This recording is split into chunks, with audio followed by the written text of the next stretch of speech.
Cette semaine, je vais vous parler du rôle de l'épigénétique dans la régulation des éléments transposables, mais je vais reprendre certaines choses de la semaine dernière parce que j'étais obligée d'aller un tout petit peu vite, donc ça me permet de réintroduire un peu le sujet. Et donc voilà, comme pour rappel, ces éléments transposables qui sont capables de bouger dans le génome, ce sont des gènes mobiles. Ils ont été appelés les gènes sauteurs. Ils ont aussi été classifiés comme étant de l'ADN égoïste parce qu'ils peuvent bouger dans le génome et à travers les générations avec, on va dire, leur propre intérêt, pas forcément l'intérêt du hôte, le génome qui les porte.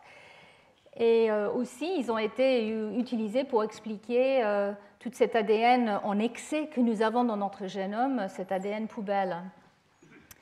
Mais comme je l'ai souligné, les séquençages des génomes a non seulement démontré à quel point il y a cet ADN qui a été appelé poubelle non codant, l'ADN bazar, comme on a appris la semaine dernière.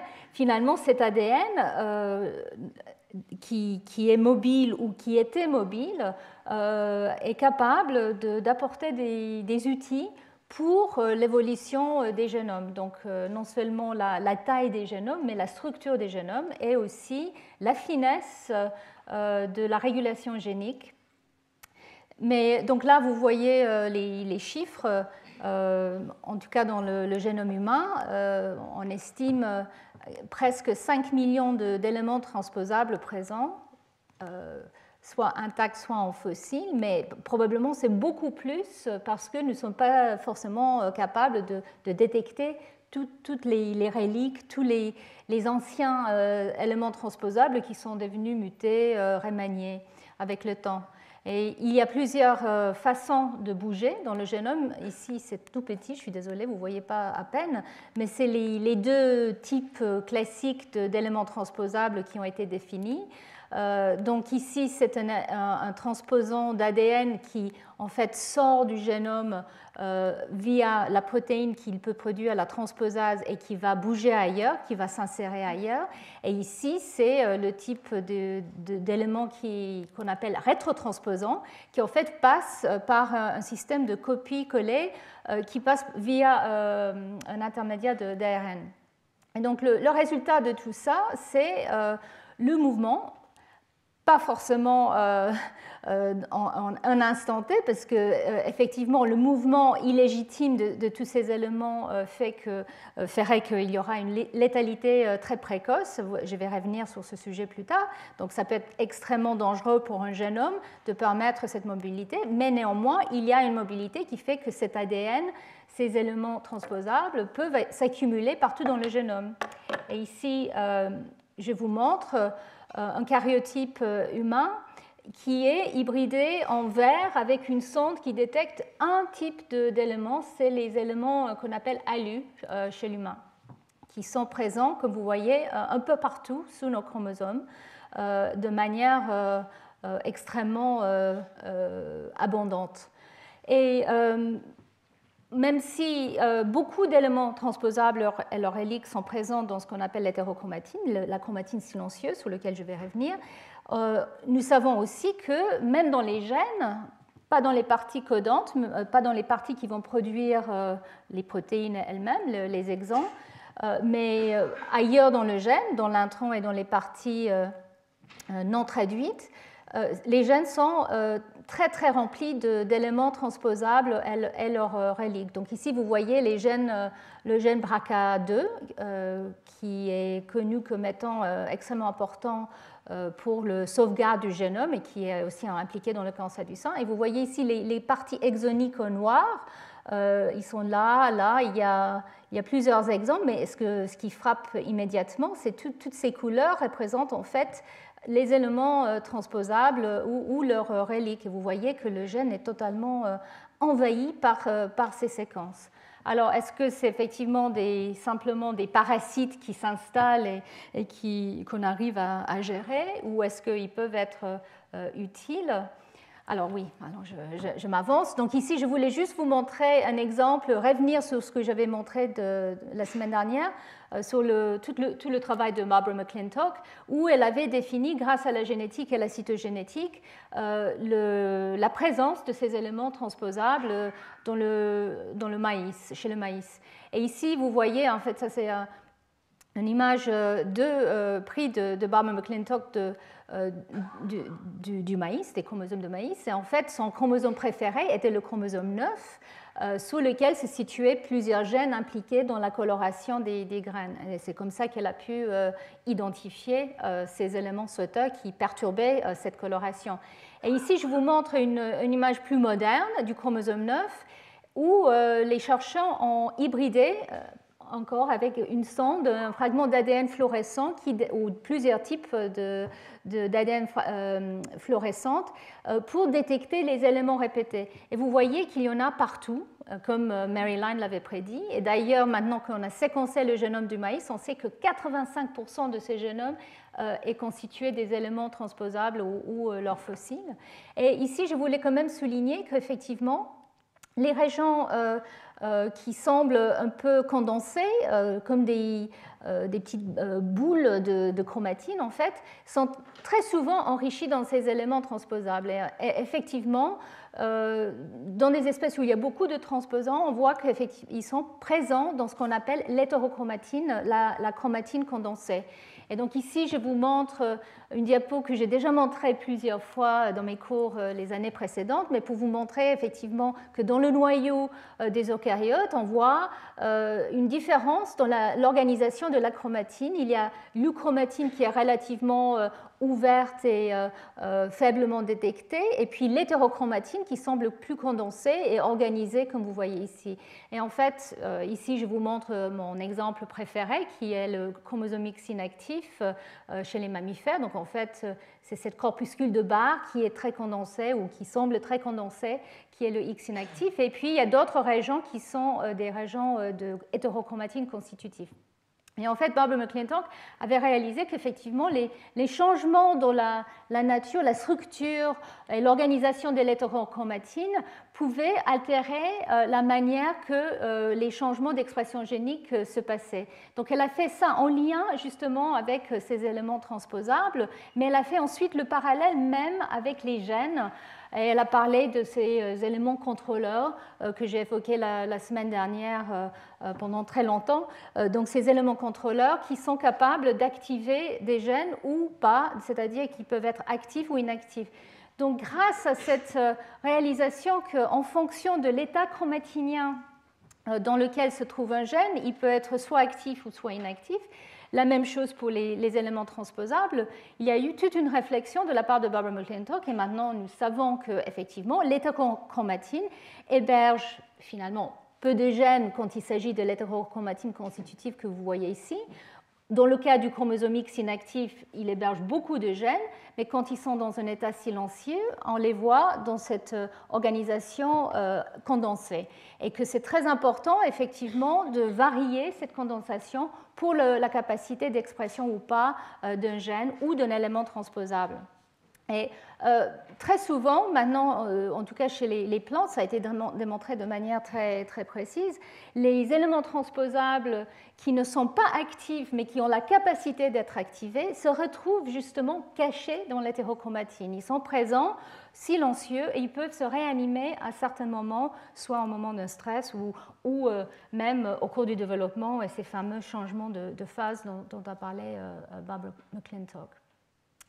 Donc, pour revenir à ces éléments mobiles et leur impact, la semaine dernière, je vous ai dit que c'est une puissance finalement extrêmement importante au cours de l'évolution pour changer notre génome ou pour changer les génomes. Ici, vous voyez que ces éléments qui sont présents dans des milliers ou des millions de copies en général sont quasiment identiques. Pas toujours exactement identiques, mais ils portent toujours des séquences qui sont identiques. Et donc, par récombinaison, ils peuvent soit dans une cellule somatique, comme par exemple dans une situation un peu incontrôlée dans le cancer, ou même dans la lignée germinale, ils peuvent générer soit des inversions, soit des amplifications, des délétions. Donc en fait, pas la recombinaison qui est un processus normal dans une cellule et qui est essentiel, on peut se retrouver soit avec une perte de ces éléments, soit avec un gain de ces éléments, soit avec un remaniement des chromosomes ou des régions entières. Donc, c'est juste sur cette base, sur leur nature répétée, ils sont capables vraiment d'avoir un très grand impact sur des génomes. Et aussi, si je vous résume encore l'impact qu'ils peuvent avoir, s'ils arrivent dans une région soit à l'intérieur d'un gène, soit près d'un gène, s'ils arrivent dans une partie codante d'un gène, ils peuvent avoir un effet inactivateur, c'est-à-dire ils peuvent perturber la production de la protéine s'ils arrivent dans le gène ou la changer.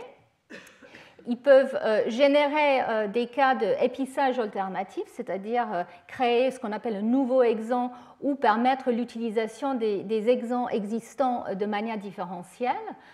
Ils peuvent aussi introduire un nouveau promoteur qui va être sensible à des facteurs qui vont activer ce type d'éléments transposables et qui vont perturber l'expression de ce gène ou créer un nouveau profil d'expression de ce gène. Ils peuvent terminer l'expression de ce gène, enfin la partie codante, c'est-à-dire ils peuvent introduire ce qu'on appelle un site de polyadénylation, ce qui fait que le transcrit qui est produit va se terminer de manière anormale avant la fin du gène. Et donc ça, c'est aussi une manière de créer des nouvelles protéines ou de perturber la fonction d'une protéine. Ils peuvent aussi s'insérer et générer ce qu'on appelle des éléments régulateurs, qui peuvent être soit à l'intérieur d'un gène, mais dans la partie intronique, soit à l'extérieur d'un gène et très loin. Et ces éléments qu'on appelle régulateurs, enhancers ou autres sont vraiment, maintenant nous réalisons, très importants. Et c'est pour ça que cette partie non codante du génome, finalement, ça a été décrété comme étant une partie très importante parce que beaucoup de ces éléments mobiles introduisent des nouveaux acteurs de régulation génique à longue distance. Et ils peuvent aussi perturber épigénétiquement un gène. Si un élément transposable arrive, vous allez voir, j'espère, au cours de ce cours et celui de la semaine prochaine, qu'effectivement, ça peut attirer des changements épigénétiques qui peuvent influencer la stabilité de l'état inactif de la transcription d'un gène. Ils peuvent aussi créer des nouveaux ARN parce que juste l'acte de transcription, pas forcément dans une région codante, peut générer des transcrits. Et ces transcrits peuvent avoir des rôles très importants dans différents processus, y compris des processus épigénétiques. Et enfin, ils peuvent créer une toute nouvelle fonction. Et c'est ça que je voulais rapidement illustrer aujourd'hui, parce que je n'ai pas eu le temps de le détailler la semaine dernière.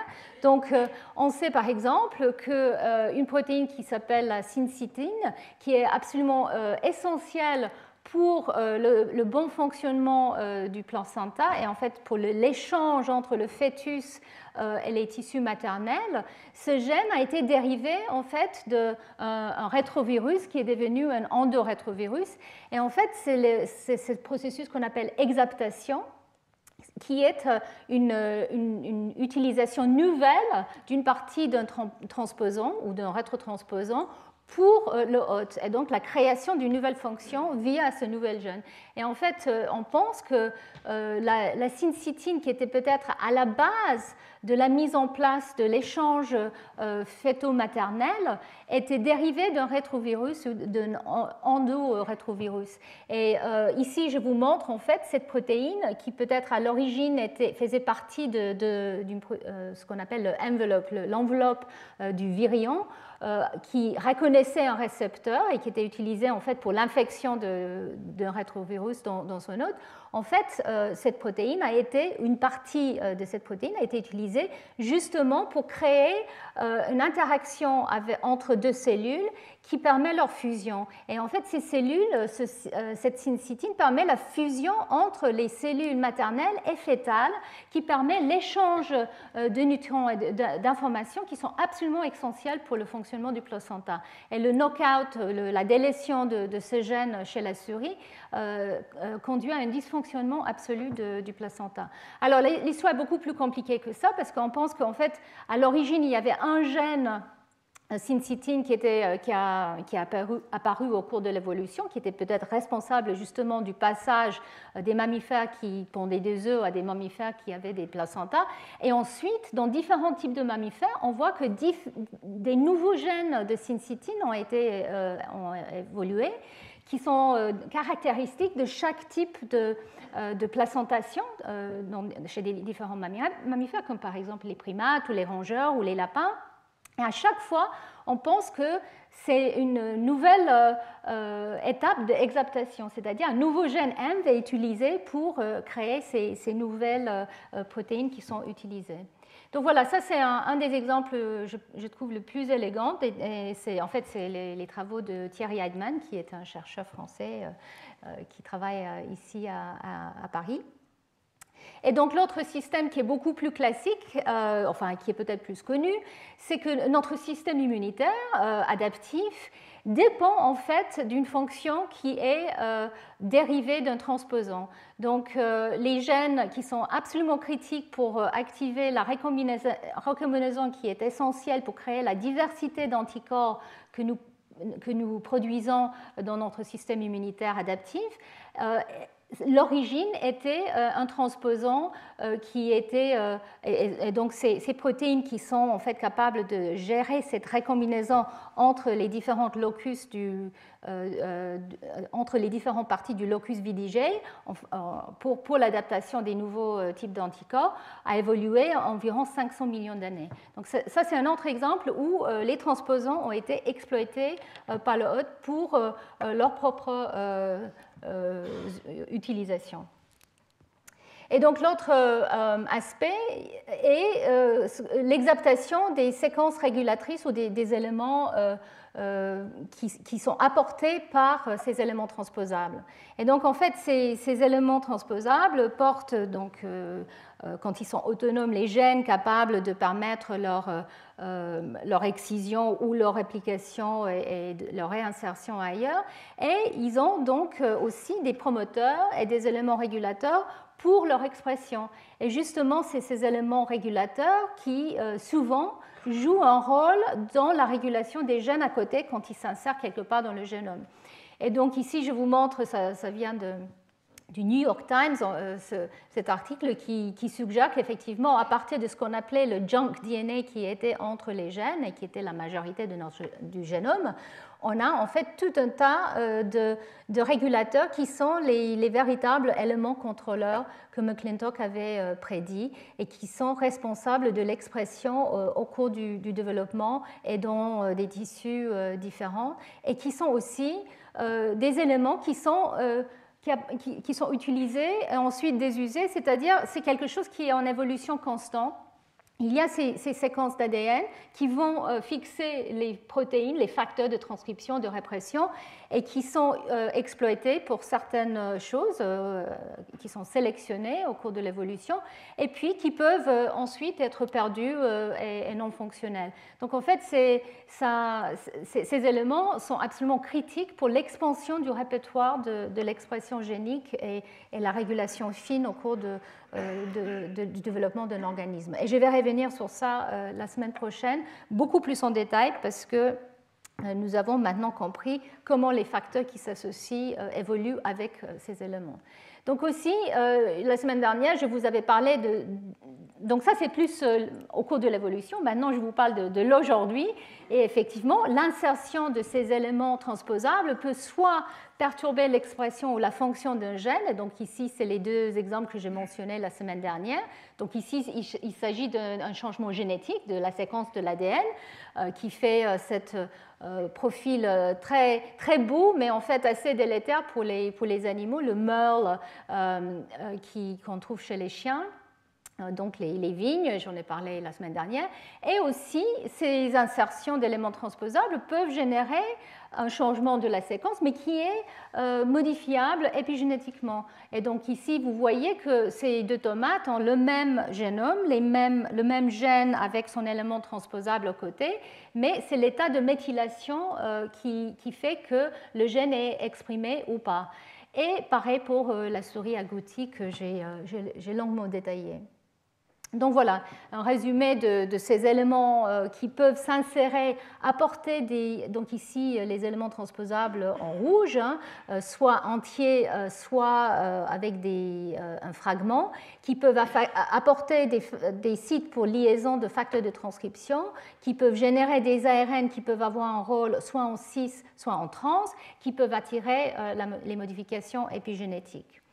Et donc ici, parce que je vais parler de la méthylation de l'ADN un peu plus tard, donc la méthylation de l'ADN, c'était vraiment le marque épigénétique le plus étudié depuis maintenant des décennies. Et il a été réalisé très vite qu'effectivement, ces éléments transposables qui s'insèrent à côté d'un gène pour créer ces épimutations ou épiallèles dont je vous avais parlé, sont très souvent méthylés. Donc l'état des méthylations corrèle avec la présence ou absence d'expression du gène, et donc ces formes bigarrées ou variégées qu'on voit, où les cellules dans un individu peuvent avoir des phénotypes différents parce que cet élément est actif ou inactif et donc influence ou pas l'activité du gène à côté. Donc on sait que ces éléments peuvent avoir un impact épigénétique très, très puissant. Et donc, est-ce qu'au cours de l'évolution, ces éléments transposables ont été utilisés dans des phénomènes épigénétiques? Et la réponse est oui, et sans doute beaucoup plus qu'on imagine encore, parce qu'on n'a vraiment pas tout compris. Mais je vous montre ici mes deux exemples préférés. Donc, pour l'empreinte, là, il s'agit de l'expression d'un gène, soit qu'à partir de l'allèle hérité de la mère, soit qu'à partir de l'allèle hérité du père. Et ça dépend des gènes soumis à l'empreinte, à partir de quel allèle ils sont programmés pour être exprimés ou pas. Il est compris maintenant que ces gènes, très souvent, sont impliqués dans la croissance au cours du développement ou même après naissance, et aussi dans la capacité comment dire ça, de maintien le comportement de la mère par rapport à ses petits. Donc il y a, plusieurs centaines de gènes affectés, une centaine de locus qui semblent être soumis à l'empreinte. Et dans un cas, en tout cas clairement, il a été montré qu'effectivement, le gène soumis à l'empreinte est soumis à l'empreinte via des processus qui sont attirés épigénétiquement par des éléments transposables. Donc, je vais vous parler plus tard des petits ARN qui s'appellent des pi-ARN, et dans ce locus en particulier, qui est justement important pour le développement de mémoire et de cognition, on sait que la machinerie épigénétique est attirée pour inactiver l'allèle paternel de ce gène via la machinerie épigénétique qui est mise en place grâce à des petits ARN. Donc je vais revenir sur ces processus plus tard dans ma présentation. L'autre exemple que je voulais décrire très rapidement, c'est donc l'inactivation du chromosome X, où là, on sait qu'un des deux chromosomes X chez les femelles est inactivé, même si les deux X peuvent être identiques, un des deux est inactivé, donc c'est un processus épigénétique, et cet état est gardé, maintenu au cours des divisions cellulaires de manière très stable au cours de la vie. Et il a été démontré justement par Mary Lyne, qui avait découvert ce processus, mais plusieurs années plus tard, elle a émis une hypothèse qu'une des manières pour avoir cette inactivation efficace du chromosome X est qu'il est très enrichi en certains types d'éléments répétés. Les éléments Lyne qui sont minimum 2 fois plus présents, plus enrichis sur le chromosome X que sur d'autres chromosomes. Et donc, elle a proposé qu'effectivement, ces éléments Lyne étaient des facilitateurs de la mise en place d'un état hétérochromatique. Ici, je vous montre une cellule femelle et où on regarde que l'ADN de ces éléments répétés. Ici, vous voyez ça en blanc. Et en vert, vous voyez, on détecte spécifiquement le chromosome X. Et vous voyez, les deux chromosomes X sautent aux yeux. Ils sont très enrichis, effectivement, avec ces éléments. Donc voilà, comment exactement ces éléments line jouent leur rôle. Est-ce qu'ils sont là justement pour permettre une condensation de la chromatine?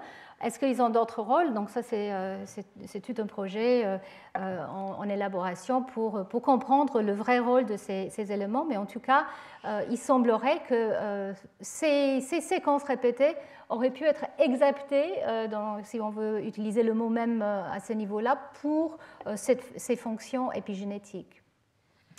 Donc ici, je vous résume un petit peu comment les chercheurs ou les scientifiques ont réfléchi à ce lien entre les mécanismes épigénétiques et les éléments transposables.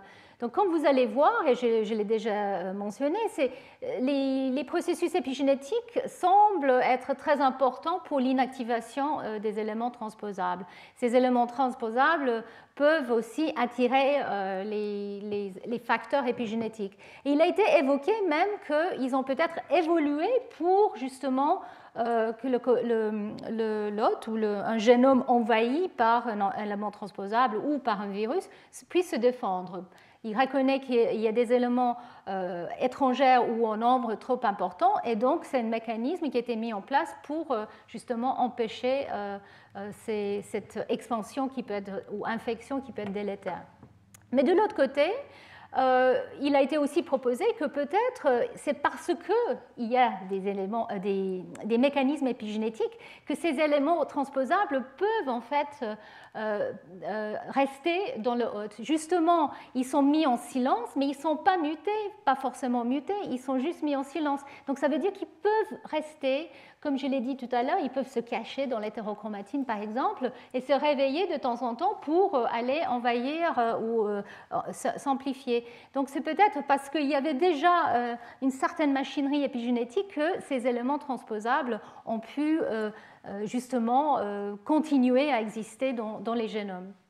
En tout cas, ce qui est clair, c'est que les changements épigénétiques permettent cet équilibre qui est absolument essentiel pour maintenir et le hôte intact et l'élément transposable dans sa capacité de s'amplifier dans certaines situations. Et donc, le point, je pense, critique, c'est comme pour le développement, l'épigénétique ou la répression de certains gènes ou certaines régions et leur activation à d'autres moments du développement permet cette capacité d'avoir un état silencieux héritable, mais qui est reprogrammable. Donc, avant de vous parler des mécanismes mis en jeu donc, épigénétiques, je veux juste rapidement vous faire un tour encore des éléments, des différents types d'éléments. Donc ça, je vous avais montré ça la semaine dernière. Donc il y a différents types d'éléments transposables qui diffèrent entre les organismes dans leur distribution et leur nombre. Et ils ont des structures différentes. Donc j'ai déjà parlé des transposons ADN qui, eux, codent pour leur transposase, la protéine qui permet de les sortir et les insérer ailleurs dans le génome. Et puis, il y a aussi ces éléments rétrotransposables qui sont peut-être dérivés des rétrovirus ou qui sont peut-être à l'origine aussi des rétrovirus parce qu'ils peuvent acquérir des protéines quand ils se répliquent au moment d'une amplification. En tout cas, ces rétrotransposants et ces transposants sont présents dans tous les génomes, mais à des quantités différentes. Et ici, je vous mets aussi cette notion des éléments qui sont autonomes, c'est-à-dire qui ont tout ce qu'il faut pour pouvoir proliférer, et d'autres éléments qui n'ont pas forcément la machinerie qu'il faut pour se proliférer, mais qui utilisent, qui exploitent la machinerie venant d'autres éléments de la même famille.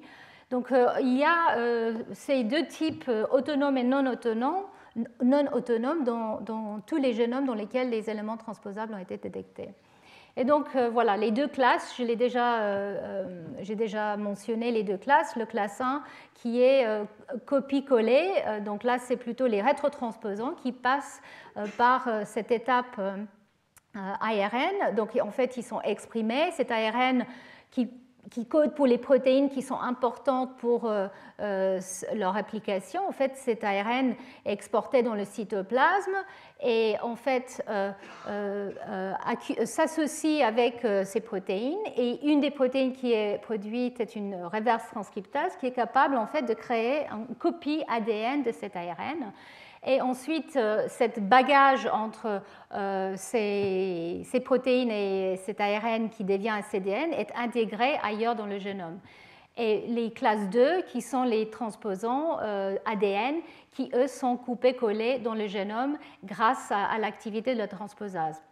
Et donc parfois, effectivement, nous pouvons avoir des transposants qui ont une transposase absente ou mutée, mais ces transposants peuvent quand même bouger grâce à la présence ailleurs d'une transposase.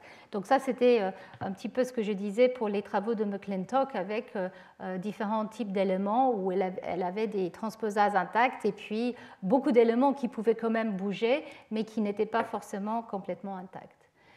Donc, si on devient un peu centré sur nous-mêmes, chez l'humain, il y a donc une très grande population d'éléments transposables, mais il y a une minorité d'éléments d'ADN. Donc, transposant ADN, c'est moins que 3% des éléments qui sont les éléments de ce type. Par contre, il y a énormément de rétrotransposants. Et donc, il y a ces fameux lines qui sont présents dans 17% de la population. Donc, en fait, ces éléments sont présents soit en forme intacte, soit dégénérés. Et dans la plupart des cas, surtout chez l'humain, c'est dégénéré. Donc, en fait, il y a un peu plus que 100 000 lines dans le génome humain. Et la plupart sont effectivement mutées, tronquées, incapables de s'exprimer ou de bouger. Et il y a quelques lines qui sont quand même capables de produire leurs protéines et se répliquer. Donc ces quelques lines sont responsables de la mobilité de eux-mêmes, mais aussi d'autres éléments, et je vais revenir sur les signes. Donc ces éléments ALU que je vous avais montrés dans la toute première diapo, ces éléments ne sont pas autonomes. C'est des petits éléments rétro-éléments qui ne codent pas pour de protéines, mais qui ont un promoteur qui est différent en fait des lines, mais qui exploitent les protéines des facteurs lines pour bouger.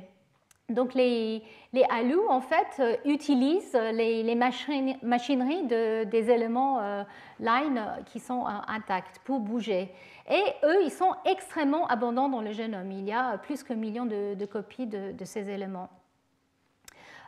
Et je vais vous parler la semaine prochaine en fait de la capacité de ces éléments d'être exprimés dans des tissus somatiques et de créer une variabilité somatique au cours de la vie. Alors, les autres types d'éléments rétrotransposables, les rétrotransposants avec des bras, les long terminal repeats, les LTA, sont présents aussi chez l'humain, mais il y en a très peu qui sont actifs. La majorité de l'activité, on va dire, transposable chez l'humain vient des lines. Et alors, ce n'est pas énorme. Et donc, en fait, on réalise qu'il y a 40 millions d'années, on a commencé à avoir une baisse dans l'activité de tous ces éléments, en particulier les rétrotransposants.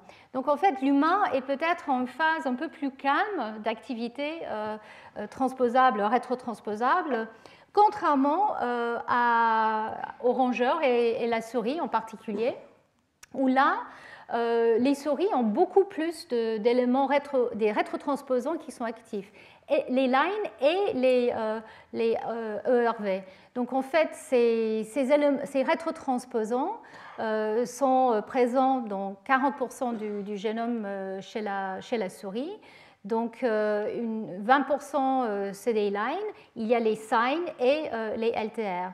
Et donc je vous rappelle qu'effectivement, tous ces éléments passent par une phase cytoplasmique avec un ARN qui ensuite se réintègre. Donc en fait, on peut avoir une amplification très grande de ces éléments si ils s'expriment. Et vu la quantité qu'il y a chez la souris, on peut imaginer qu'il faut en fait des mécanismes pour les garder bien sous contrôle. Donc ici, je vous montre d'abord juste les LTR rétrotransposants, donc, qui forment, au cours de l'évolution, ici c'est les arbres phylogénétiques, ils sont extrêmement complexes, très évolutifs, et les catégoriser est relativement difficile. Donc, ils ressemblent pas mal à des virus, et d'ailleurs, les protéines qui produisent forment des particules comme des virus dans le cytoplasme. Donc, la protéine GAG fait une sorte de mini-virion dans le cytoplasme du hôte, mais en fait, ils ne sont pas infectieux. Hein, c'est au sein de la souris que ça se passe, mais de la cellule. Et en fait, différents types d'éléments sont plus ou moins actifs. Et nous savons par exemple que c'est les éléments de cette classe-là, ETN et IAP, je vais parler plus de ça la semaine prochaine, qui sont les plus actifs et qui sont responsables de la plupart des nouvelles ascensions qu'on retrouve chez la souris. Et puis cette classe ici, les ERVL, sont les plus anciens et qui sont très souvent utilisés justement pour le développement et dans la lignée germinale. Donc ça, comme je disais, il y a cette domestication de ces éléments, l'exploitation de ces éléments et de leur expression, et qui est utilisée au cours du développement. Et je vais vous parler plus de ça la semaine prochaine. Et ensuite, les lines et les signes chez la souris. Donc en fait, les lines, c'est des éléments relativement lents de 6 kb, qui produisent, donc, ils ont 2 orphes qui produisent les protéines nécessaires pour leur application, donc la reverse transcriptase, etc. Donc ici, vous voyez les protéines du line qui sont capables de s'associer avec le transcrit de line lui-même, justement pour permettre de le copier et le réintégrer ailleurs dans le génome. Et puis ces signes, comme les ALU, ou l'équivalent des ALU chez l'humain, qui sont beaucoup plus petits, qui ne produisent pas eux-mêmes leurs protéines, mais qui sont capables d'être exprimés à partir d'un promoteur Pol 3. Ici, c'est le promoteur Pol 2, qui est le promoteur qui est utilisé pour la plupart des gènes. Et ici, c'est le promoteur Pol 3 qui utilise l'RNA Pol 3 et qui, en fait, ces ARN sont utilisés ensuite, ou qui peuvent être associés avec les protéines de ces éléments line qui sont encore intacts et peuvent donc les aider à s'insérer ailleurs. Donc vous voyez ici l'évolution des lines. Donc la famille des lines est la famille la plus ancienne des éléments transposables, nous pensons. Donc on ne les appelle pas line dans tous les organismes, mais en fait ils sont dérivés il y a bien longtemps, probablement d'un ancêtre très ancien. Donc ils ont une capacité de rester dans les génomes et d'accompagner l'évolution de manière très efficace.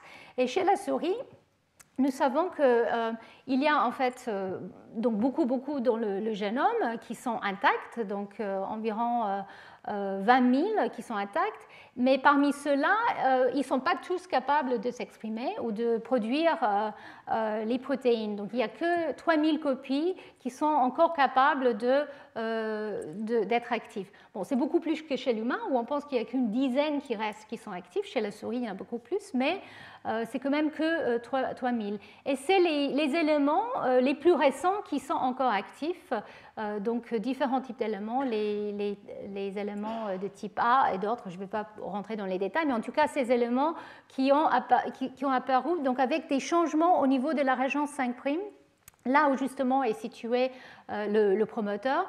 Donc c'est les modifications de cette région qui accompagnent l'évolution des nouvelles familles de ces éléments. Et justement, on pense que c'est ces changements de séquence qui permettent à ces éléments de tout d'un coup exploser et de s'amplifier parce que justement, ils ont acquis la capacité de s'exprimer et de ne pas être réprimés par le hôte. Donc, c'est des phases d'expansion et de répression qu'on voit au cours de l'évolution. Et donc, ces 3000 copies qui sont encore actives chez la souris sont les plus récents de ces éléments. Donc, juste pour résumer, Je vous avais parlé donc des transposons, mais il y en a très peu chez les mammifères, beaucoup plus chez les plantes. Et aussi les rétrotransposons que je viens de vous décrire. Et donc ici, c'est leur structure dans un contexte complet, mais dans le contexte du génome, la plupart se retrouvent tronqués ou modifiés. Ici, vous voyez, pour les rétrovirus, ils laissent donc une trace de cette région LTR, qui est justement la séquence dans lequel se retrouve le promoteur, donc on appelle ça les solos LTR, et on trouve pour les lines très souvent les fragments tronqués pour la région 5', donc ils manquent leur promoteur mais qui ont cette partie du gène line. Et puis pour les signes, donc eux, ils se retrouvent dans cette forme, incapables de produire une protéine, mais très capables de bouger avec l'aide de ces protéines ici. Et donc, en fait, juste pour souligner le fait que ces éléments, même s'ils sont tronqués, il y en a beaucoup qui sont capables quand même d'être exprimés. Donc, ils peuvent avoir un effet d'expression, même s'ils ne sont pas mobilisables, c'est-à-dire qu'ils ne vont pas eux-mêmes permettre l'amplification de la famille. Et ça, c'est très important pour ce que je vais vous dire maintenant au niveau du contrôle épigénétique. Donc là, je vais vous parler justement de comment le hôte gère l'expansion ou la présence de ces éléments transposables et surtout quand il y a une nouvelle vague d'éléments qui apparaissent, comment tout ça est géré. Je vous avais dit qu'effectivement, on voit qu'il y a des avantages au cours de l'évolution, ça c'est incontestable, mais si ces éléments pouvaient s'exprimer ou bouger de manière incontrôlée, c'est clair que ça n'avancerait pas. Il y aura une létalité très précoce. Donc, comment ils arrivent à persister dans notre génome? Et donc, on parle d'une guerre, une course aux armes, c'est ça en français? Arms race, c'est plus facile en anglais, arms race. Course aux armes? Bon, voilà. Et donc, voilà, si je vous décris un peu les différents scénarios, s'il y avait une activation des éléments transposables ou un nouveau élément transposable qui apparaît dans un génome, qu'est-ce qu'il peut faire? Soit il va s'intégrer et générer des problèmes, donc perturber la fonction normale d'un génome ou d'un gène ou générer de l'instabilité génétique. Soit il aura, mais très rarement, un effet avantageux qui pourrait être sélectionné, comme la syncytine et d'autres quelques exemples. Soit il n'aura aucun effet et donc il participera juste à l'expansion de la taille du génome, comme le junk DNA dont on parlait. Soit il n'aura pas un effet immédiat, parce qu'il pourrait être réprimé ou géré, mais il peut avoir un effet quand même à plus long terme. Donc il y a plusieurs scénarios et on pense qu'effectivement le hôte, le génome hôte et l'organisme a développé différentes stratégies pour se défendre contre ces actions éventuellement néfastes. Et il y a plusieurs niveaux de contrôle. Et moi, parce que c'est ma spécialité, je vais vous parler surtout de l'aspect épigénétique et transcriptionnel. Mais quand même, je dois vous décliner un petit peu les différentes stratégies. Donc voilà, ici c'est pour résumer la situation. Bon, je me suis dit, c'est pas mal. Là, vous pouvez imaginer qui vous voulez. Dans les jours actuels, on peut très bien dire qu'effectivement, ces courses aux armes vont recommencer, pas que pour les éléments transposables, malheureusement, mais au cours de l'évolution, justement, les différentes armes sont utilisées pour gérer ces moments de choc génomique, comme celui que Barbara McClintock avait évoqué, qui sont capables de déclencher la réactivation des éléments transposables.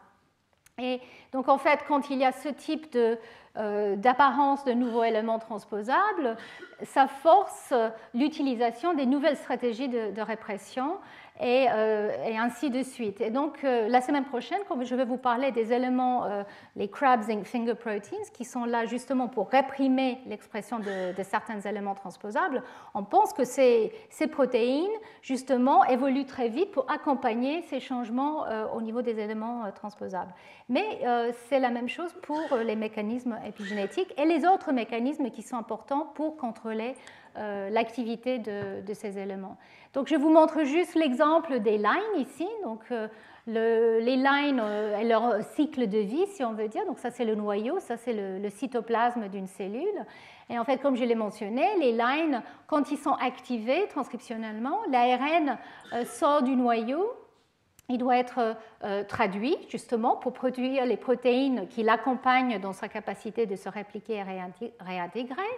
Et donc, en fait, on a plusieurs étapes ici qui peuvent être les cibles des armes de défense que la cellule hôte va produire. Donc, il y a plusieurs étapes. Il y a la transcription de l'élément lui-même. Il y a les activités post-transcriptionnelles où l'ARN, lui, peut être modifié ou attaqué, perturbé. Il y a la capacité de cet ARN de s'associer avec des protéines qui sont produites par lui-même, aussi par les protéines hôtes. Sa capacité d'être réimporté dans le noyau où il doit se réintégrer quelque part dans le génome. Et donc, il y a plusieurs étapes de contrôle qui viennent avec ce cycle et qui ont évolué au cours de l'évolution dans différents organismes. En tout cas, ici, je vous montre en particulier la situation pour ce qu'on sait chez les mammifères. Donc, il y a, au niveau de la transcription, les facteurs qui contrôlent l'expression de ces éléments et les facteurs épigénétiques qui répriment l'état actif de ces éléments. Donc, on peut complètement inactiver ces éléments grâce à ce type de contrôle. Il y a aussi un contrôle post-transcriptionnel. Donc, si par hasard ils sont actifs, il y a des mécanismes qui permettent d'empêcher le fonctionnement normal de ces ARN. Donc, je vais vous parler plus en détail aujourd'hui de ces mécanismes ici, l'interférence ARN, qui va dégrader ou couper en petits morceaux cet ARN ou éventuellement empêcher sa traduction en protéines. Il y a aussi des fonctions d'editing de l'ARN qui permet aussi de perturber sa capacité d'être traduit. Et puis, il y a d'autres fonctions, et je ne vais pas vous les détailler, qui interfèrent par exemple avec la capacité de ces éléments de se réintégrer. Et nous savons que les mécanismes de réparation du génome, qui sont bien sûr importants pour l'intégrité du génome, sont mis en jeu justement pour la réintégration. Donc, tous les armes sont possibles en fait et imaginables et dans chaque situation d'un nouveau élément transposable qui apparaît, on voit qu'il y a soit une utilisation, une combinaison des armes qui est utilisée, soit le développement de nouveaux types d'approches d'inactivation de ces éléments. Et je vais vous parler justement de cette processus d'interférence d'ARN qui est capable, lui, non seulement de perturber l'ARN produit, mais aussi de mettre en place une inactivation transcriptionnelle de ces locus dans notre génome. Donc, on peut définir, et là, en fait, ces questions, je vais revenir plusieurs fois, pas que cette semaine, mais la semaine prochaine et après, comment finalement on reconnaît un élément transposable et on le cible pour être réprimé. Donc ça, c'est la clé du sujet. Comment finalement le génome reconnaît qu'un élément qui arrive, parce que c'est très souvent, il s'agit de quelque chose qui ressemble à un gène. Pourquoi, lui, il doit être inactivé dans les temps pour empêcher trop de dégâts? Et justement, je vais vous montrer qu'il y a différentes stratégies utilisées.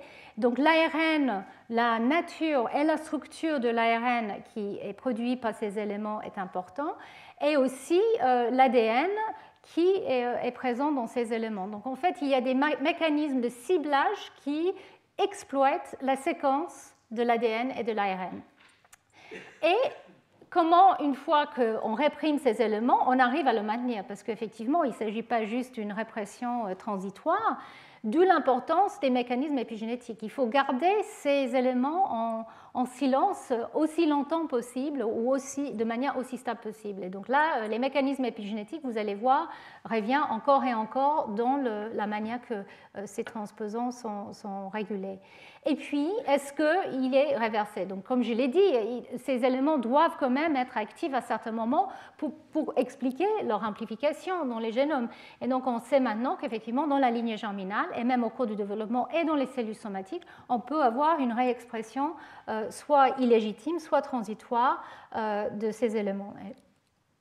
Donc, pour commencer avec la manière de reconnaissance de ces éléments transposables, comme je l'ai dit, ça peut être soit via les ARN, soit via les ADN, via l'ADN, que ces éléments transposables sont reconnus.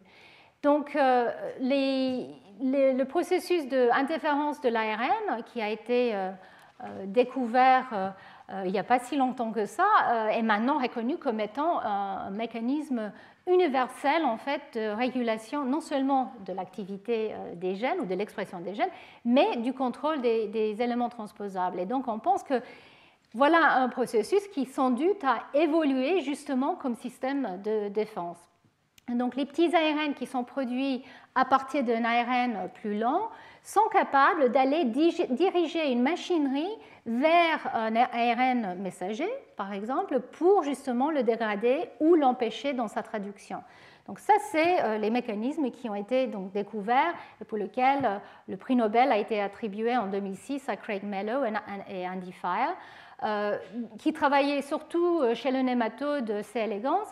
Il faut dire qu'il y avait des études aussi, surtout chez les plantes, qui ont découvert effectivement ces populations des petits ARN qui étaient certainement issus de ce processus d'interférence ARN. Et donc les études chez les plantes, grâce à la génétique et grâce à l'étude des différents contextes comme celle que McClintock nous avait décrite, avait déjà fourni des idées par rapport à ces ARN. Mais c'était chez le nématode que ça a été vraiment formellement prouvé et donc que ces ARN, ce processus d'interférence ARN pouvait aller attaquer certains messagers, surtout quand il s'agissait, par exemple, de séquences externes, on va dire soit un virus, soit un transgène, mais aussi des éléments transposables.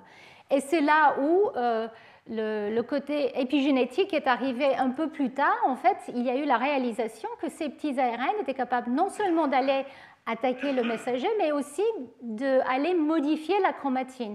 C'est-à-dire des petits ARN qui sont produits d'un ARN messager ou naissant dans une cellule à partir d'un transposant, comme un line par exemple, sont capables d'aller recruter une machinerie chromatinien qui va aller réprimer le locus.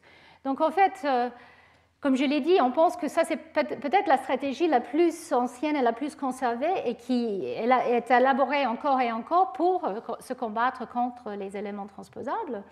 Les facteurs clés pour ce processus sont extrêmement conservés. Donc en fait, les facteurs impliqués dans la RNAi et justement dans ce qu'on appelle les RNA-induced silencing complexes risk sont extrêmement conservés et peut-être datent du dernier ancêtre commun chez les eucaryotes.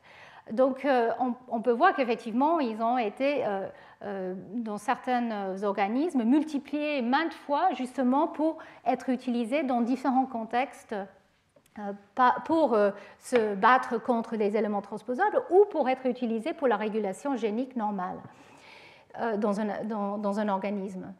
Donc, ils existent dans tous les eucaryotes, sauf la levure de Cerevisiae en tout cas. Et l'aspect en commun dans tous ces mécanismes, c'est la spécificité qui est apportée via ces petits ARN qui vont être complémentaires à l'ARN qu'ils doivent cibler. Et donc ça, c'est absolument clé à cette reconnaissance pour aller attaquer que spécifiquement certains types de locus ou des ARN produits des locus. Donc ça, c'était, je dirais, un moment de compréhension essentiel et je vais vous montrer un ou deux exemples dans un instant.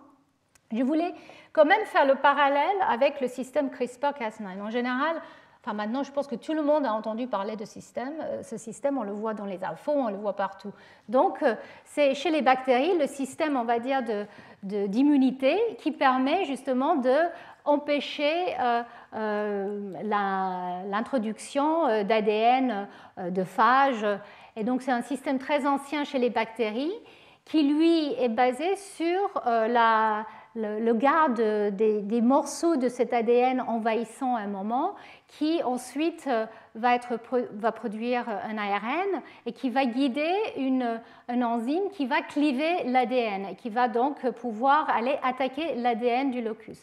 Donc ici, l'interférence est au niveau de l'ADN. Mais ce que je veux souligner, c'est que le guide, la manière que cette interférence est guidée, est via un ARN. Comme pour l'RNAi, où là, les locus répétés, par exemple, produisent des ARN qui vont aller guider soit la destruction de l'ARN cible, soit l'association avec un locus. Mais là, ce n'est pas pour cliver l'ADN du locus, c'est simplement pour le réprimer. Mais je pense que ce qui est important, c'est qu'effectivement, encore et encore, les organismes, les systèmes biologiques utilisent les acides nucléiques pour la reconnaissance précise de soi et de non-soi. Et donc, ça, c'est le parallèle entre les deux systèmes, c'est la capacité de guider des machineries précises à certains locus grâce à des petits ARN. Donc, si je reviens à ce que je vous avais montré, donc je vais vous parler maintenant un peu plus en détail des systèmes qui ont évolué justement pour se combattre contre les éléments transposables et leur activité. Mais l'autre stratégie est au niveau de l'ADN. Et là, il s'agit, comme je l'ai mentionné tout à l'heure, de la reconnaissance des séquences d'ADN via des facteurs, soit de transcription, soit de répression. Et en fait, il y a des répresseurs, des protéines à doigt de zinc. Et donc ici, je vous montre. Donc ça, c'est l'ADN que vous voyez ici avec la chromatine. Et ici, c'est une protéine crabe avec ce qu'on appelle un doigt de zinc qui est capable d'aller s'associer de manière très précise à une série d'acides nucléiques dans l'ADN, de reconnaître très précisément. Donc la semaine prochaine, je vais vous montrer qu'effectivement, ces protéines qui sont présentes et qui évoluent très vite sont capables d'aller reconnaître des éléments transposables spécifiques et de rapporter, de recruter une machinerie de répression très efficace qui apporte non seulement des facteurs répressifs, mais aussi qui changent la chromatine autour et qui permettent de mettre en place un état inactif très stable. Donc nous avons les deux stratégies, ARN et ADN, tous les deux vont permettre d'inactiver de manière stable, relativement stable, la possibilité d'exprimer ces éléments mobiles. Donc, comme je l'ai dit, c'est quelque chose qui est toujours en cours d'évolution et différents eucaryotes utilisent différents types de combinaisons de ces contrôles. Entre l'RNAi et les facteurs chromatiniens et les facteurs qui s'associent à l'ADN, il y a une mainte différence entre les différents organismes et chaque type d'organisme exploite des combinaisons différentes, même en fonction de stade, par exemple développemental, comme vous allez le voir. Donc, pour revenir sur le RNAi, donc ici, c'est de manière très simpliste, je vais vous montrer ça parce qu'on pourrait faire 9 heures de cours que sur le RNAi. Donc ici, j'essaie de vous montrer ça de manière extrêmement simple. Ici, vous voyez des éléments répétés dans le génome. Donc ce que classiquement donne un élément transposable, c'est donc beaucoup de séquences qui sont quasiment identiques. Et ce qui est notable avec les éléments transposables, c'est que, comme je l'ai dit, ils sont très souvent tronqués, remaniés, présents à côté des gènes, présents à l'intérieur des gènes, ou ils portent parfois leur promoteur. Donc, en fait, le message final de tout ça, c'est que ces éléments transposables, ils peuvent produire de l'ARN. Ils peuvent produire de l'ARN double bras.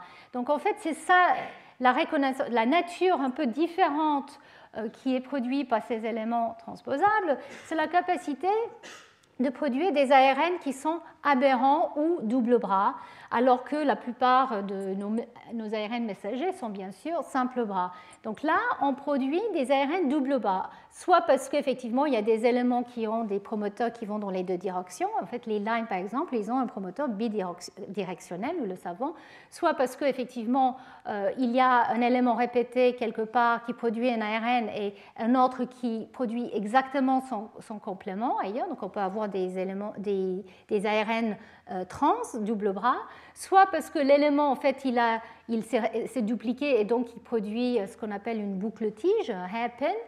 Donc voilà, il y a plusieurs manières que ces éléments transposables peuvent produire des ARN aberrants ou double bras. Et ces types d'ARN est reconnu quand il est en présence suffisante par cette fameuse, ou maintenant fameuse, protéine Dicer. Cette protéine qui est capable de reconnaître, s'associer avec ce type d'ARN et d'aller le couper en petits morceaux. Donc Dicer va couper ces ARN en petits morceaux pour produire les CRN, les petits ARN interférents. Et ces petits ARN d'une taille entre 21 et 23 nucléotides vont ensuite être reconnus spécifiquement par une machinerie qui s'appelle Argonaut. Cet Argonaut va reconnaître ces petits ARN en simple copie cette fois-ci et va utiliser ces petits ARN en simple copie pour aller cibler l'ARN de départ ou un messager de départ qui est complémentaire. Et donc là, on peut avoir ce qu'on appelle le slicing. Donc soit cette machinerie va aller cliver le messager qui est produit, soit en fait cette machinerie peut, tout ça dans le cytoplasme, soit il peut réintroduire dans le noyau et là il peut aller s'associer avec les locus qui sont complémentaires à cette région d'ARN simple bras, ces petits ARN. Donc en fait, ces petits ARN qui sont associés avec Argonaut peuvent aller faire ce qu'on appelle du post-transcriptional gene silencing, donc c'est la dégradation des messagers ARN ou l'interférence avec la traduction, soit ils peuvent réintroduire dans le noyau et là associer avec des facteurs chromatiniens pour induire une inactivation transcriptionnelle. Donc ça, c'est un sujet extrêmement actif actuellement. Les chercheurs, en utilisant différents systèmes, ont commencé à vraiment comprendre les mécanismes de ces processus de manière extrêmement ciblée et efficace.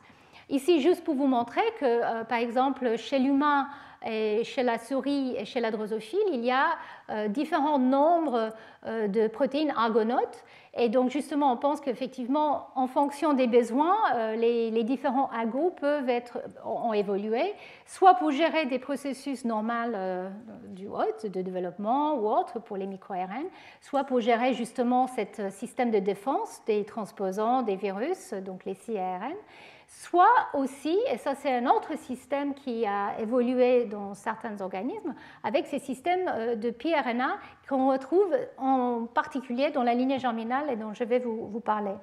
Donc en plus des cRNA, on a une autre voie qui s'appelle la voie piRNA. Donc ça vient en fait de la protéine qui est un peu équivalent à l'argonaute, qui est PIWI. Et puis oui, en fait, c'était le nom de mutant chez la drosophile dont le phénotype était des petits testicules. Donc P-element induced wimpy testis. Et donc cette PIWI, en fait, elle peut reconnaître comme argonaute les petits ARN. Alors ce qui est un peu différent avec cette voie, c'est que très souvent, il s'agit de la production d'un ARN à partir de certains locus dans le génome qui sont bourrés des éléments transposables. C'est des clusters de transposants et de rétroéléments, donc très longs et très répétés. Et donc, ces précurseurs ARN sont produits en particulier dans la lignée germinale et sont reconnus par une protéine, ici chez la drosophile zucchini, qui peut aller la reconnaître. Et cette fois-ci, ce n'est pas forcément des ARN double bras, même si on ne connaît pas exactement la structure des piRNA précurseurs exactement comme ils sont, mais en tout cas, cette zucchini peut reconnaître ces précurseurs et les couper comme Dicer, mais avec des spécificités un peu différentes. Donc, il génère des petits ARN un peu plus longs, entre 24 et un peu plus de nucléotides. Et donc, ces petits ARN s'associent de manière spécifique avec ces facteurs PIWI qui sont exprimés en général que dans la lignée germinale, un peu ailleurs aussi, mais en tout cas chez la souris, en particulier dans la lignée germinale. Et donc ces ARN associés avec PIWI peuvent en fait aller ciblé, un ARN cible, et cet ciblage va générer en fait une sorte d'amplification de la production de ces petits ARN qu'on appelle le ping-pong cycle. Je ne vais pas rentrer dans les détails de cette amplification, mais on pense que c'est une manière de raffiner le type de cible de transposant ou autre qui doit être ciblé et de produire une grande quantité de ces petits ARN piRNA qui, eux, peuvent, comme pour les cRNA, se réintroduire dans le noyau et aller trouver tous les locus qui sont semblables au cluster qui l'ont produit. Donc en fait, s'il y a des nouveaux éléments ou des éléments transposables ailleurs, les piRNA qui sont produits à partir de ces régions vont aller les cibler justement pour les réprimer. Donc voilà, ici je vous résume ce que je viens de vous dire de manière un peu tortueuse. Mais en tout cas, les éléments transposables peuvent produire donc ces ARN double bras qui sont ciblés par DICER et qui génèrent les petits ARN interférents qui peuvent eux ensuite être soit utilisés pour couper l'ARN messager, soit pour aller cibler une machinerie d'inactivation chromatinienne. Ou dans le système de piRNA, en particulier dans la lignée germinale, on peut même amplifier ces signaux des petits ARN pour aller établir de façon extrêmement efficace et stable la répression des éléments transposables.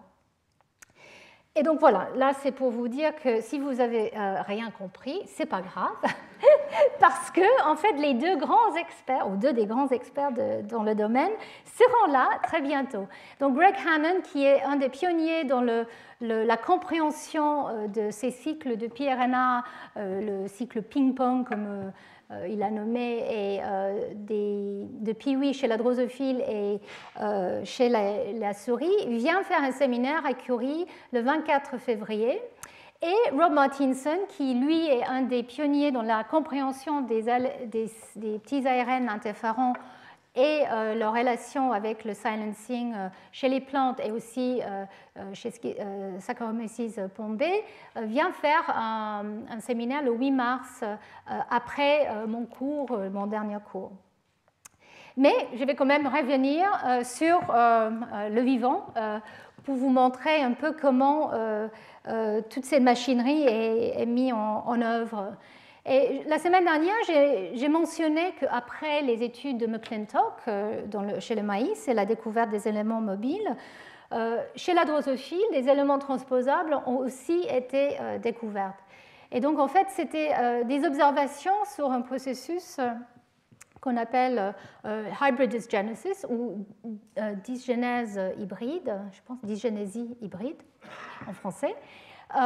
Et il a été remarqué que si on prenait des mouches drosophiles, les mouches de vinaigre du laboratoire, et on les croisait avec les mouches qu'on trouvait dans la nature, les mouches sauvages, dans un sens, si on prenait un mâle du laboratoire et on le croisait avec une femelle sauvage, on avait les progénitures qui étaient tout à fait fertiles, qui étaient capables de eux-mêmes produire d'autres mouches.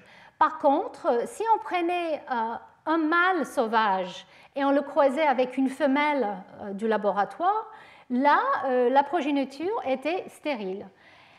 Donc, ces observations ont beaucoup excité et perturbé les chercheurs à l'époque. On voyait que la stérilité était due à des réarrangements massifs des chromosomes, l'induction de mutations et la perte de la lignée germinale. Et en fait, ça ressemblait beaucoup à ce que Barbara McClintock avait justement défini quand elle parlait de ces chromosomes cassés qui seraient maniés et que l'induction des éléments transposables pouvait accompagner ce type de remaniement massif des chromosomes. Donc en fait, les chercheurs ont pensé à la possibilité effectivement que ce phénomène de dysgenèse hybride était dû peut-être à un élément transposable. Et donc en fait, il a été découvert qu'effectivement, il y avait ce qu'on a appelé les éléments P qui ont été découverts chez la drosophile comme étant responsables de ce phénomène. Et donc en fait, les chercheurs ont réalisé que les mouches de laboratoire qui ont été pris et travaillées depuis très longtemps. Dans les années 30, il y avait les études de Morgan et d'autres. Donc ces souches de laboratoire ont été relativement protégées et n'avaient pas d'éléments P, n'avaient pas ces transposants présents dans leur génome. Par contre, les souches sauvages avaient plein d'éléments P. Et justement, ces éléments P, donc c'est des transposants type ADN qui codent pour une transposase, et donc c'est le système cut and paste, donc couper-coller dont je vous avais parlé tout à l'heure. Donc ici, en fait, je ne vous montre pas l'élément P, je vous montre un autre transposant, mais en tout cas, le système est le même. Donc la protéine qui est produite permet de justement sortir l'élément et le mettre ailleurs. Et dans le système d'hygiénèse hybride, on pense qu'effectivement, il y a une explosion massive de ces éléments dans la lignée germinale. Et donc, qu'est-ce qui s'est passé? En fait, les chercheurs, en partie, il y a beaucoup de chercheurs, des scientifiques ici à Paris et en France qui ont travaillé sur ces systèmes, ont démontré qu'il y a eu effectivement une explosion de ces éléments P. Donc là, il s'agit vraiment d'un moment d'expansion de ces transposants dans une population. Dans l'état sauvage, partout dans le monde, il y a moins que 50 ans. Par contre, dans le laboratoire, en général, ces mouches étaient bien protégées et donc pas exposées. Et donc, ce que les chercheurs étaient en train de voir, c'était le moment de la première exposition à ces éléments transposables et l'effet que ça peut avoir. Et donc, de là, il y a eu déjà l'utilisation des éléments P comme outil de laboratoire, comme je l'ai dit, pour la génétique, une compréhension de sa capacité de bouger, et aussi une réalisation, après des décennies d'études, de comment ces éléments P agissent et comment ils sont contrôlés. Donc tout d'abord, une des spécificités de ces éléments P, probablement aussi la cause de leur efficacité, c'est que ils ne peuvent bouger que dans la lignée germinale. Et c'est parce que en fait, la transposase ne peut être produite que dans la lignée germinale, parce que dans les cellules somatiques de la drosophile, il y a des facteurs spécifiques qui empêchent l'épissage qui permettrait la formation de la transposase intacte. Donc il y a un facteur chez la drosophile dans les cellules somatiques qui est absent dans la lignée germinale, qui empêche la production de la transposase. Et c'est pour ça qu'effectivement, les éléments P ne vont pas aller sauter partout dans les cellules somatiques. Par contre, dans la lignée germinale, ils peuvent. Alors la grande question, c'est pourquoi ils le font quand ça vient d'un père dans une mère qui n'a pas ces éléments P. Par contre, dans le réciproque, il n'y a pas d'effet. Quelle est la capacité de réprimer l'activité de ces facteurs dans la lignée germinale dans un sens et pas dans l'autre? Donc voilà, quelle est la nature de ce répresseur des P-éléments? Et pendant longtemps, on pensait que c'était une protéine qui était transmise que par les femelles et qui, d'une certaine manière, les rendrait immunes à l'arrivée des éléments P venant de mâles. Et en fait, on a réalisé qu'effectivement, il s'agit justement des petits ARN, des pi-ARN. Enfin, une partie de l'explication vient des petits ARN dont je viens de vous parler. Et qu'est-ce qui vient de manière spécifique côté maternel? Justement, c'est l'ooplasme et le cytoplasme. Donc on pense qu'effectivement, la transmission des petits ARN, des piRNA et aussi des cRNA est en fait absolument essentielle pour justement réprimer ces éléments P quand un croisement de ce type est fait. Et donc, en fait, l'analyse des petits ARN qui vient des souches de laboratoire versus les souches sauvages ont montré que, justement, il y a ces petits ARN qui sont déposés de manière maternelle dans ce qu'on appelle le pôle plasme, donc en fait qui sont présents justement pour défendre contre la transposition de la transposase qui peut être active dans la lignée germinale. Et donc cette analyse a montré que ces piRNA sont bien spécifiques des éléments P, mais aussi de tout un tas d'autres éléments transposables. Et donc la conclusion, c'est qu'effectivement la dysgénésie hybride peut être expliquée par le fait qu'il n'y a pas des petits ARN pi dans une femelle qui vient du laboratoire et que quand un mâle sauvage est utilisé, lui, il peut produire, donc il a son élément P présent, il peut produire le transposant et donc ça peut conduire à une dégénération totale de la lignée germinale dans la progéniture.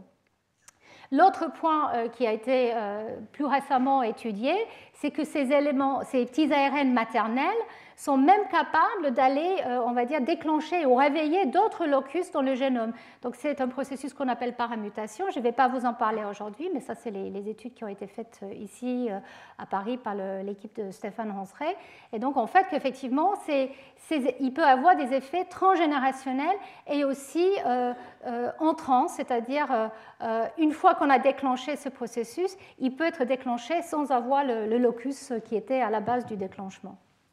Donc c'est un système, on va dire, immunitaire contre les éléments transposables extrêmement efficace. Et c'est maintenant, on commence à comprendre la mécanique, et donc je vais vous quand même montrer un tout petit peu de ce que nous savons maintenant de la façon que ces petits ARN fonctionnent. Donc comme je vous l'avais dit, ces petits ARN peuvent s'associer spécifiquement avec les protéines PIWI. Et donc ces protéines PIWI vont aller vont scanner justement la cellule, le noyau en particulier. On pense qu'ils vont aller trouver les transposants qui sont justement en train d'être transcrits pour produire leur transposase éventuellement. Donc ils vont aller trouver ces ARN naissants et ils vont apporter avec eux justement des facteurs qui vont permettre l'inactivation. Donc en fait, quand PIWI, avec son ARN, son petit ARN va trouver le transcrit naissant, on pense qu'effectivement, il recrute un complexe, le Panoramix, Panx complexe, qui va induire la répression co-transcriptionnelle en recrutant plusieurs facteurs. En particulier, on pense qu'il y a une déméthylase des histones qui peut enlever des marques actives de la chromatine, si vous vous rappelez de tout ce que je vous avais dit l'année dernière. Donc, H3K4 diméthyle est une marque active qui semble être important pour le maintien d'un état actif. Et donc, en fait, LSD1 qui est recruté peut probablement enlever ces marques actives. Donc, ça facilite l'extinction transcriptionnelle. Il faut que je vous dise quand même qu'on ne comprend pas tout. C'est quelque chose qui est encore très activement en train d'être étudié, avec un peu de difficulté, parce que c'est que dans la lignée germinale en général que tout ça se passe, mais bon. Et aussi, et très important, cette complexe peut aussi permettre le recrutement sur le transposant des marques répressives comme la méthylation de la lysine 9 d'histone H3. Donc il y a un complexe qui est recruté avec l'histone méthyltransférase EGLES et puis des cofacteurs qui va permettre la mise en place d'une chromatine répressive à ce locus. Donc l'acte de transcription de ces transposants va permettre la reconnaissance via ces petits ARN de locus qu'il faut éteindre et ça va permettre de ramener donc, cette machinerie répressive au locus. Donc, et cette mise en place de cette chromatine inactive peut même se propager. Donc ça, je vous avais décrit ça l'année dernière, c'est qu'en fait, H3K9 peut se lier à des facteurs comme HP1, Heterochromatin Protein 1, et ces facteurs-là peuvent encore recruter H3K9 ou l'histone méthyltransférase. Donc en fait, on peut avoir une propagation de l'hétérochromatine à partir d'un locus. Dans certaines situations, c'est une bonne chose, et dans d'autres, ce n'est pas une bonne chose. Il ne faut pas propager l'hétérochromatine partout. Et donc, justement, il a été proposé qu'il y a un autre facteur qui s'appelle Maelstrom, qui reconnaît justement l'ARN simple bras et qui est peut-être là pour empêcher la propagation trop étendue de cette marque répressive, pour le limiter peut-être justement à ces éléments transposables qui doivent être réprimés et pas le permettre d'aller inactiver des gènes à côté qui sont peut-être eux importants au niveau transcriptionnel. Donc voilà, je vous avais montré un exemple de la voie RNAi via les piRNA chez la drosophile. Ici, je vous montre effectivement que soit via l'action de Dicer et les cRNA, soit via les piRNA, on peut avoir l'inactivation transcriptionnelle et le recrutement de la machinerie d'hétérochromatine. Alors, cette machinerie d'hétérochromatine peut varier d'une espèce à l'autre. Donc là, je vous avais montré chez la drosophile les modifications des histones H3K9 triméthyle et HP1. Ce sont des facteurs qui sont présents chez la drosophile, aussi chez les mammifères. Mais par contre, la méthylation de l'ADN, qui est le marque épigénétique classique dont je vous avais déjà parlé chez les mammifères, n'existe pas chez la drosophile, en tout cas pas en quantité importante et clairement pas pour expliquer les processus d'extinction stable transcriptionnelle. Alors que chez les mammifères, on pense qu'effectivement la méthylation de l'ADN est absolument clé. Donc je vais terminer en vous parlant un tout petit peu de la situation chez les mammifères maintenant, même voie. Donc la lignée germinale. Et donc ici, un bref rappel, l'ADN qui devient méthylé est répressif. Je ne vais pas rentrer dans les détails de ce qu'on sait sur l'état méthylé de l'ADN et comment il peut être répressif. C'est encore quelque chose qui est assez mystérieux. Mais en tout cas, quand il s'agit de la région promotrice d'un gène, en général, il s'agit d'une région transcriptionnellement inerte. Alors, ce qui est très important au niveau de la méthylation de l'ADN, c'est que nous comprenons comment cette méthylation peut être soit mise en place à un locus via des enzymes qui permettent la méthylation de nouveau de l'ADN, donc comme DNMT3A, 3B, et vous allez entendre parler de 3C aussi dans un instant.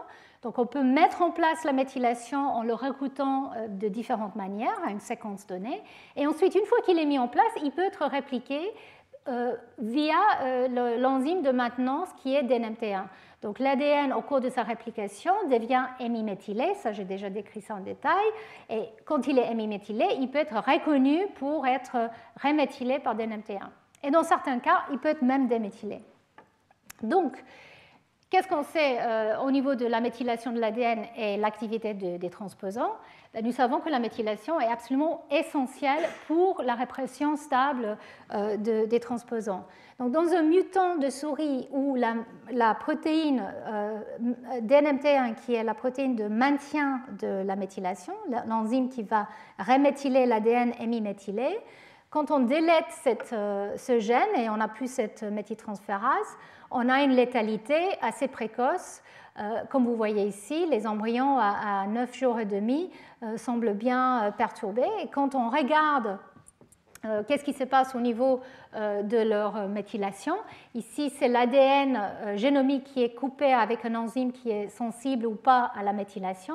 Et comme vous voyez, effectivement, l'ADN dans le mutant DNMT1-, devient totalement accessible parce que cette enzyme qui est sensible à la méthylation peut la digérer.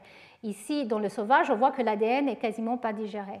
Et quand on regarde l'expression spécifique de différents types d'éléments transposables, il a été montré, donc ça c'est les travaux de Tim Bester, que ces certains types d'éléments transposables sont très très exprimés. Vous voyez ici, ça c'est un Northern maintenant, là on détecte l'ARN avec une sonde spécifique pour ces éléments transposables, le IAP dont je vous avais parlé.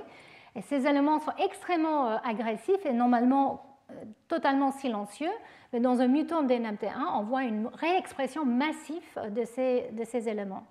Donc ça vous montre à quel point cette marque épigénétique semble être importante pour l'extinction transcriptionnelle et l'inactivité de certains éléments. Et alors maintenant, si on regarde au cours du développement, quels sont les moments où la méthylation est présente ou absente? Et donc ici, c'est une diapositive que je vous avais montrée plusieurs fois déjà. Elle est un peu compliquée, mais j'espère qu'avec le temps, vous allez commencer à la connaître par cœur. Donc ici, je vous montre le fécondé, deux cellules, le blastocyste, ensuite, après implantation, l'épiblaste. Et là, en rouge, c'est les cellules qui vont former la lignée germinale. C'est les cellules primordiales germinales qui commencent à se former juste après l'implantation. Vous les voyez ici, il y a 4 cellules et qui vont s'amplifier et qui vont petit à petit former la lignée germinale. Et donc, si on regarde qu'est-ce qui se passe au niveau de les épigénomes, les marques chromatiniens et la méthylation, on voit que tout ça est très dynamique. Et en particulier, si on regarde ici que la méthylation de l'ADN, on voit que, en regardant soit le génome paternel ou maternel, juste après la fertilisation, il y a une baisse massive de la méthylation de l'ADN. Alors, tout ça, c'est à l'échelle du génome entier.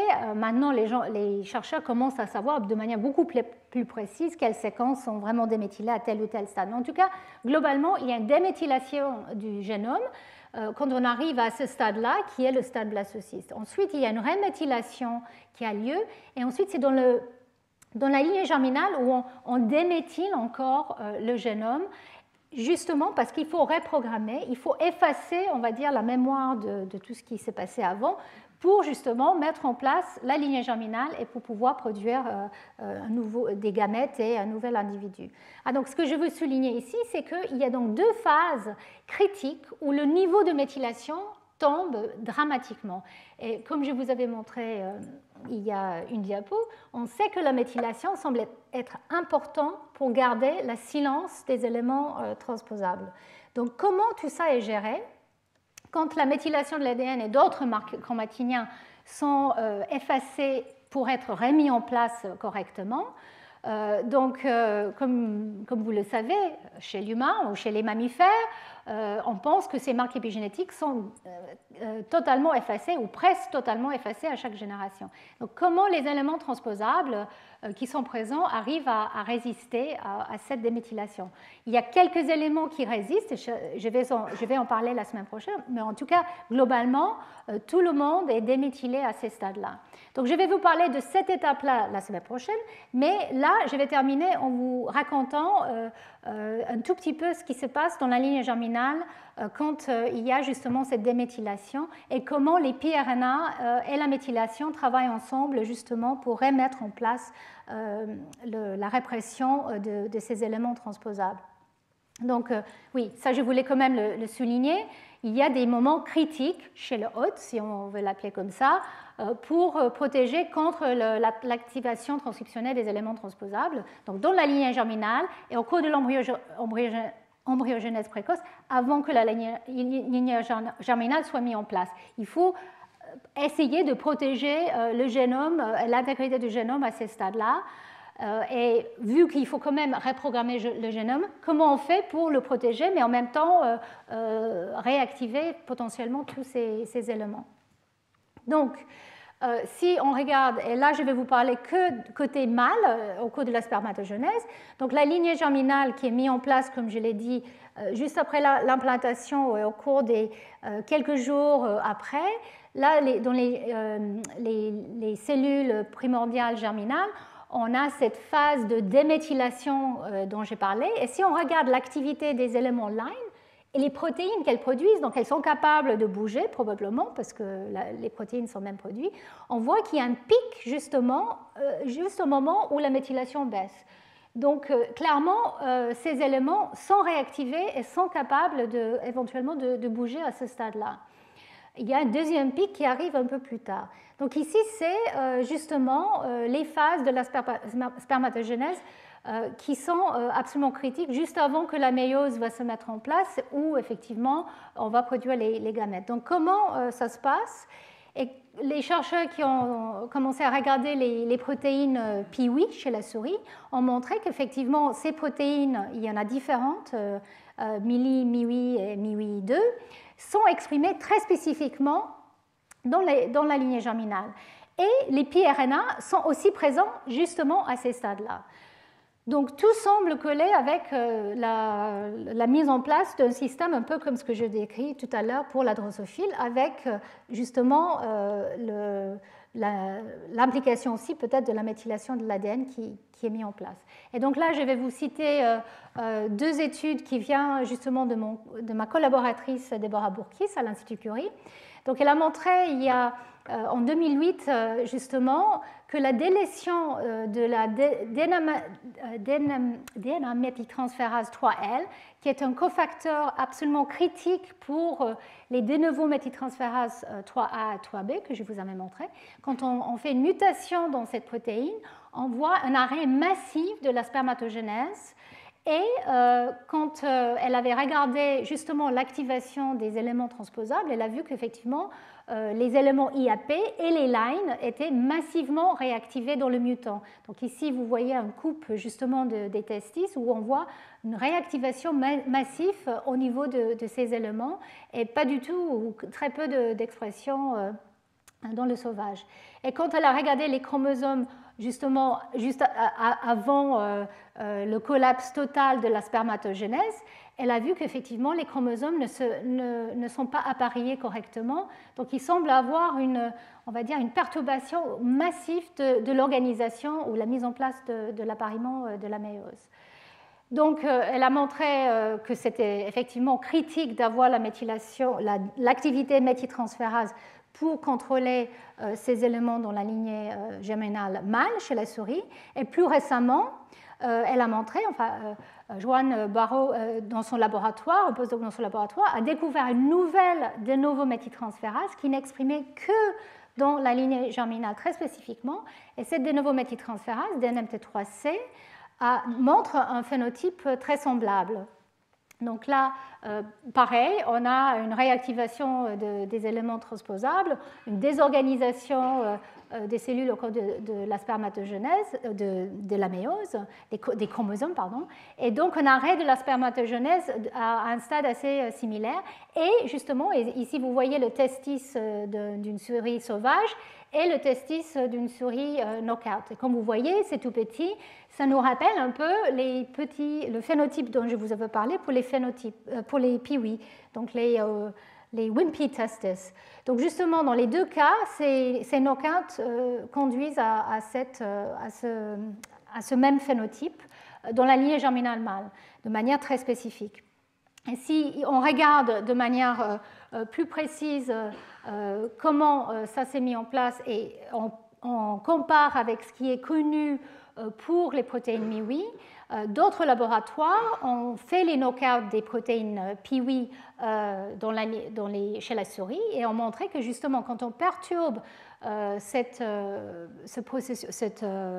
pathway de pRNA et les protéines impliquées avec les knockouts, on génère un arrêt de spermatogénèse à exactement le même stade.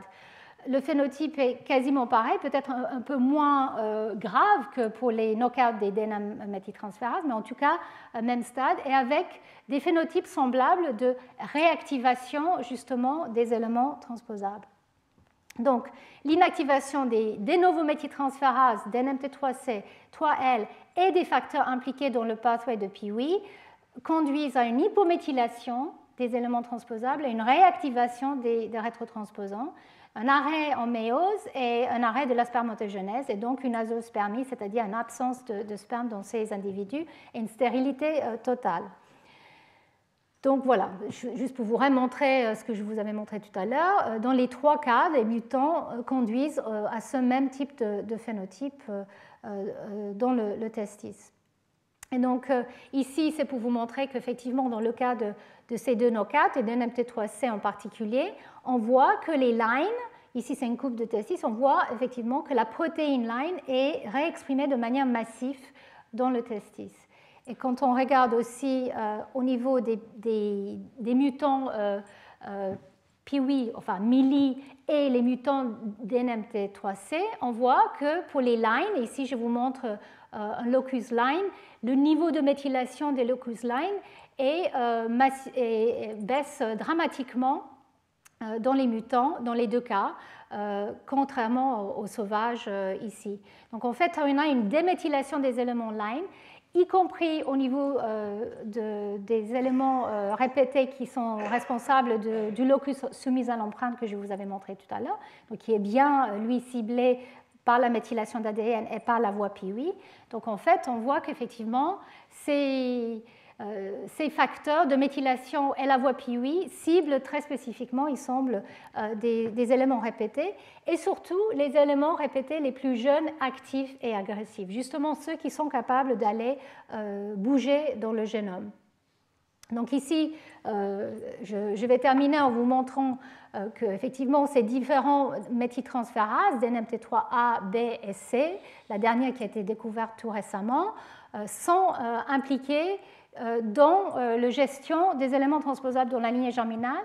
Et ce qui est, je trouve, incroyable, c'est que cette DNMT3C, elle n'existe que chez certains rongeurs.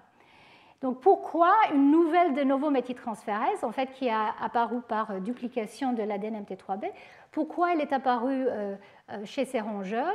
Elle est exprimée très spécifiquement au stade où justement il y a cette vague de déméthylation dans le génome.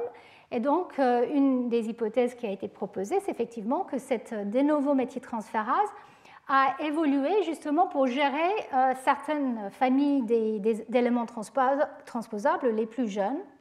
Et donc, peut-être, c'est là, on revient à cette idée d'une course aux armes, où effectivement, avec l'expansion des éléments type line et autres, il faut inventer des nouvelles types de de novo méthyltransférase, peut-être pour gérer de manière extrêmement efficace l'activité aiguë de ces éléments chez les rongeurs. Donc on voit qu'effectivement, il y a des machineries déployées très spécifiquement au cours du développement et au cours de la spermatogenèse pour gérer l'expression éventuellement très dangereux de ces éléments répétés. Alors, nous ne savons pas encore exactement ce que fait cette expression des éléments répétés. En fait, dans les deux cas, les deux papiers que je vous avais cités, il n'est pas clair que ces éléments bougent tellement, mais ils sont réactivés de manière très efficace. Donc, il se peut que c'est juste leur acte de transcription qui est peut-être nocif, ou aussi le changement de l'état chromatinien. Mais il se peut aussi qu'il y ait une réelle mobilisation des éléments transposables. Donc tout ça, c'est des choses qui vont être étudiées dans le laboratoire Bourkis et autres dans l'avenir. Donc voilà, ici, je vais juste terminer en vous montrant qu'effectivement, les lines, les éléments les plus jeunes utilisent les voies piRNA pour être contrôlés dans la lignée germinale, enfin, sont attaqués par les voies piRNA et les méthyltransférases comme DNMT3C. Par contre, les éléments plus anciens n'ont peut-être plus besoin de ce type de contrôle parce qu'il y a d'autres systèmes qui ont été élaborés pour justement les inactiver. Et là, la semaine prochaine, je vais vous parler justement de ces facteurs CRAB que je mentionnais qui, eux, ciblent l'ADN. Ce n'est pas via l'ARN qui sont ciblés, mais probablement via l'ADN, la séquence spécifique des éléments transposables. Donc on pense qu'effectivement, différentes machineries sont présentes pour attaquer les éléments les plus récents de manière, on va dire, un peu dynamique, et d'autres mécanismes sont présents pour gérer l'extinction transcriptionnelle et d'activité des éléments plus anciens. Donc voilà, je vais terminer en faisant juste un résumé de ce que je vous avais décrit aujourd'hui. Donc il y a des stratégies d'interférence ARN et des facteurs épigénétiques qui travaillent ensemble, qui ont coévolué avec justement les éléments transposables et qui permettent justement la protection du génome contre l'expression et ou la mobilité des éléments transposables qui sont présents, aussi des éléments nouveaux qui pourraient arriver. Et en même temps, il faut ces fenêtres de temps où il y a peut-être un petit peu d'expression qui est permis pour justement permettre la transmission de ces éléments et leur expansion et l'acquisition des nouvelles fonctions du hôte. Donc c'est toute la notion d'épigénétique qui n'affecte pas l'ADN des séquences, mais juste leur activité qui est important à retenir. Il y a donc cette course aux armes, je pense que vous avez bien vu pour les facteurs épigénétiques, pour la RNAi aussi, et la semaine prochaine, je vais vous parler des facteurs Crab-Zinc-Finger. Et là, je l'ai mentionné dans l'introduction, je n'en ai pas encore parlé, mais je vais revenir sur cet aspect un peu plus tard dans les cours de cette année. C'est que finalement, cette machinerie, elle est exploitée pour générer ces éléments, ces allèles métastables, ces épimutations qui ont un état d'activité alternatif en fonction du stress environnemental ou en fonction du stade développemental. Donc ça, c'est très important justement pour l'évolution. Et enfin, voilà, je vais vous parler aussi de la combinaison de cette capacité d'avoir des des allèles métastables en associant cette machinerie des facteurs de transcription et de répression qui sont en pleine évolution et qui sont là justement pour exploiter différentes séquences dans le génome, qui sont peut-être très utiles comme armes contre les éléments transposables, mais qui sont aussi utilisées pour des gènes, pour les réguler au cours du développement et aussi dans la lignée germinale. Donc la semaine prochaine, on va parler plus de cet aspect-là. Et voilà, je termine en vous rappelant que même heure, même jour, la semaine prochaine, là, on va parler plus de l'aspect développemental et je vous remercie.